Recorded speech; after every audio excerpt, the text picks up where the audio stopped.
اور وہ سارا تاریخ انشاءاللہ تعالیٰ پھر کبھی بیان کریں گے. جب امام حسین علیہ السلام میدان کربلا کی طرف نکلتے کیا مطالبہ تھا؟ معاذ اللہ بعض لوگ یہ سمجھتے ہیں کہ امام حسین علیہ السلام مسلمانوں کے بادشاہ بننا چاہتے تھے، مسلمانوں کے بڑے بننا چاہتے تھے. رب ذوالجلال عزت کی قسم نہ وہ ایسا کیے نہ وہ ایسا کرنے کی ضرورت تھی ان کو، کیونکہ وہ تو جنت کے سردار ہے اور پوری جنت میں پوری دنیا ملا کر جنت کے ایک خیرات کے برابر بھی نہیں ہوتی ہے. وہ سارے انسانیت کے سردار، وہ جنتیوں کے سردار، ان کو یہ چیزوں کی ضرورت ہی کیا ہے؟ جی ضرورت ہی کیا ہے؟ ان کو ضرورت نہیں تھی اس کی. ضابطہ یہ تھا کہ یزید نام لیتا تھا اسلام کا، یزید کا خاندان، یزید میں پوری ذمہ داری کے ساتھ کہہ رہا ہوں، یزید کا پورا خاندان بنو امیہ جو کچھ ظلم کر رہا تھا، جو کچھ منمانی کر رہے تھے، جو کچھ کفر پھیلا رہے تھے، نام اس کو اسلام کا دے رہے تھے، نام اسلام کا دے رہے تھے. امام حسین علیہ السلام کا مطالبہ یہ تھا کہ مؤمنین کا بڑا وہ ہو جو قرآن اور سنت کے مطابق حکومت کرے اور خلفائے راشدین کے طریقے پر حکومت کرے.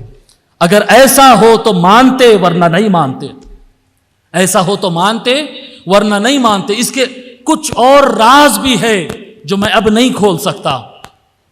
اللہ کی قسم بتا رہا ہوں، دل ایسا تڑپتا اندر سے، تھراتا دل اندر سے تھراتا کہ وہ راز کھولوں، وہ بیان کروں، مگر نہیں کھول سکتا.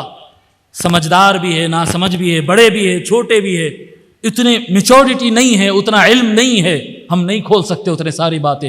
حق بات یہ ہے کہ یزید اوپر سے نیچے تک اس کا پورا خاندان اپنی منمانی کو اسلام میں کنورٹ کر رہا تھا کہ ہم جو کر رہے ہیں یہ اسلام ہے.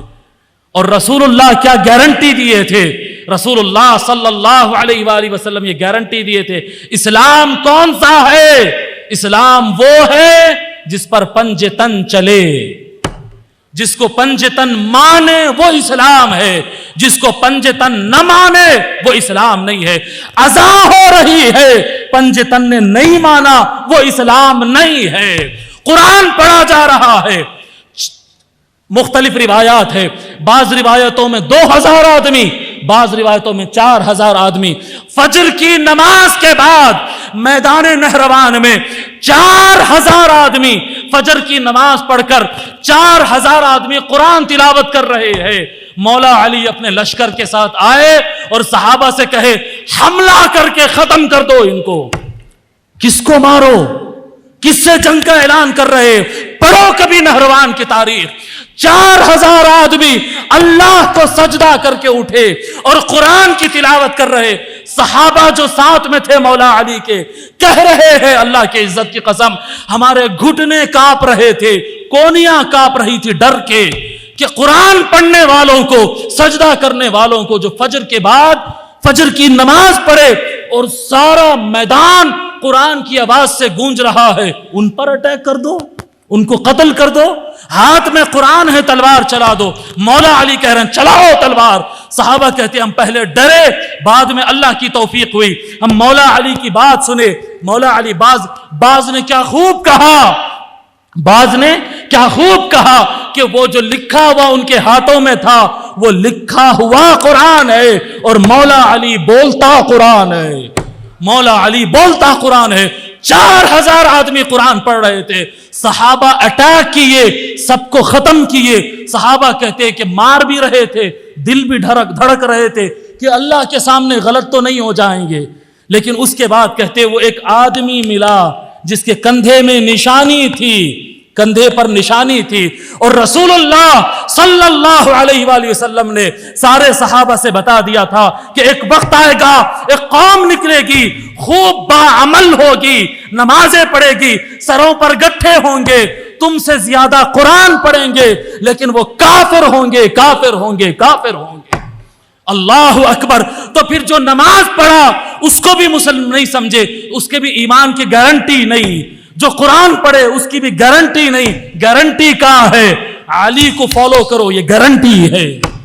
علی کو فالو کرو، یہ گارنٹی ہے، یہ گارنٹی ہے.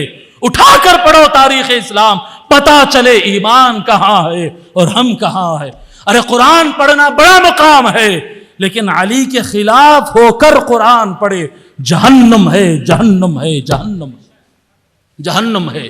پڑھو نہروان کی تاریخ، بالکل وہی ہو رہا تھا میدان کربلا میں، میدان کربلا میں وہی ہو رہا تھا۔ مکہ کا انتظام، جی مکہ مکرمہ کی خدمت یزید کے ہاتھ میں، مدینہ منورہ کی خدمت یزید کے ہاتھ میں، مسجد اقصی کی خدمت یزید کے ہاتھ میں، اماموں کے وظیفے یزید کے ہاتھ میں، جمعے پڑھواتا تھا یزید کے ہاتھ میں، جی قرآن تباہ ہوتی تھی، پرنٹ ہوتی تھی، لکھا کر دنیا میں پھیلائی جاتی تھی یزید کے ہاتھ میں، اسلام کا سارا لشکر یزید کے ہاتھ میں۔ حسین مانے یا نہیں مانے، نہیں مانے، سب ملا کر کفر ہے۔ میدان کربلا میں 72 حسین مومن ہے، سب ملا کر، گارنٹی سے کہہ رہا ہوں، سب ملا کر کفر ہے، سب ملا کر گمراہی ہے۔ جو حسین کی تائید میں ہے وہ مومن ہے۔ کیوں؟ کیونکہ زیادہ ہونا یا کم ہونا ایمان نہیں ہے، اچھا دکھنا برا دکھنا یہ ایمان کا فرق نہیں ہے۔ ایمان کا مسئلہ ہے پنج تن جدھر ہے ادھر ہونا۔ آقا صلی اللہ علیہ وآلہ وسلم فرمائے علی مع القرآن والقرآن مع علی ولن يتفرقا، او کما قال علیہ الصلوۃ والسلام، قرآن علی کے ساتھ ہے، علی قرآن کے ساتھ ہے، یہ کبھی الگ نہیں ہونے والے ہیں۔ اگر تم کو قرآن کے ساتھ ہونا ہے تو علی کے ساتھ ہو جاؤ، علی کے ساتھ ہو جاؤ۔ فرماتے الحق مع علی وعلی مع الحق، حق علی کے ساتھ ہے، علی کے ساتھ، علی حق کے ساتھ ہے۔ وَلَن يَتَفَرَّقَا، حق اور علی کبھی الگ الگ نہیں ہوں گے۔ نہیں ادھر بھی اچھے تھے، نہیں نہیں بھائی صاحب، دو ٹوک ہے، اپنی منمانی کے لیے رسول اللہ کے فرمان کو چینج نہیں کر سکتے۔ نہیں علی بھی حق پہ تھے، ان کی اپوزیشن بھی حق پہ تھی، نہیں نہیں نہیں نہیں نہیں، یہ تم ایمان کے باہر پیر رکھ کے آؤٹ آف ایمان جا کے بات کر رہے۔ ایمان وہی ہے جو رسول اللہ نے فرمایا صلی اللہ علیہ وآلہ وسلم، جنت میں جائے گا دوزخ میں جائے گا، ہونا بول کے غلطی کیا، غلطی سے کیا، یہ سبجیکٹ الگ ہے، مگر جو علی کے خلاف ہے وہ غلط ہے، غلط ہے، غلط ہے۔ کسی بڑے مولانا نے مجھ سے پوچھا تھا کہ حبیب صاحب آپ یہ کیا تقریریں کر رہے ہیں، کیا کہا آپ نے ان مسائل پر؟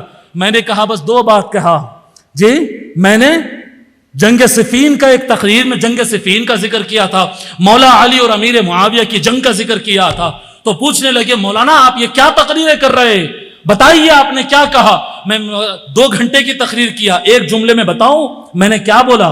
میں نے یہ کہا علی حق پر تھے، ان کا اپوزیشن باطل تھا، اور یہی ایمان ہے، یہی رسول اللہ کا فرمان، حق ہے، یہی حق ہے۔ ایمان ہے۔ اور میدان کربلا میں بھی یہی تھا، ایک طرف 150 آدمی لا الہ الا اللہ کہنے والے، اور دوسری طرف 4000 کا لشکر لا الہ الا اللہ پڑھنے والے، دونوں طرف لا الہ الا اللہ کی صدا ہے، دونوں طرف سے اذان ہو رہی ہے، دونوں طرف قرآن کا نام ہے، دونوں طرف اسلام کا نام ہے، دونوں طرف اسلام کا نام ہے۔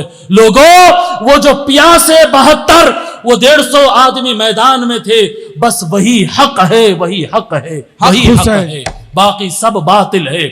جب ان کے لاشیں گر رہے تھے، جب علی اصغر شہید ہو رہے تھے، جب علی اصغر کے حلق میں، دودھ پیتے بچے کے حلق میں جب تیر جھول رہا تھا، تیر آر پار ہو رہا تھا، اس وقت بھی حق پر وہی تھے۔ علی اکبر شہید ہو وہ حق پر تھے، عباس بنا پانی کے مارا جائے وہ حق پر ہے، ابو بکر بن علی ہو، عمر بن علی ہو، عون ہو، عباس ہو، قاسم ہو، محمد ہو، وہ جو حسین کی طرف ہے، لاش پر لاش گر رہی ہے، شہید پر شہید ہو رہے ہیں، وہ حق پر ہے، اور یہ جو مار رہے ہیں یہ باطل ہے، باطل ہے، باطل ہے۔ امام عالی مقام سیدنا امام حسین علیہ السلام میدان میں اکیلے رہ جاتے، مردوں میں اکیلے رہ جاتے، عمر بن سعد ملعون، عمر بن سعد یزید کے لشکر کا سردار، عمر بن سعد ملعون کہتا ہے لوگوں کیا دیکھ رہے ہو، تیر چلاؤ۔ امام عالی مقام امام حسین علیہ السلام کو تیر کی بارش ہو جاتی ہے، مختلف روایات میں آتا ہے سینکڑوں تیر آپ کو آ کر لگتے ہیں، آپ اٹھتے ہیں پھر گرتے ہیں. اللہ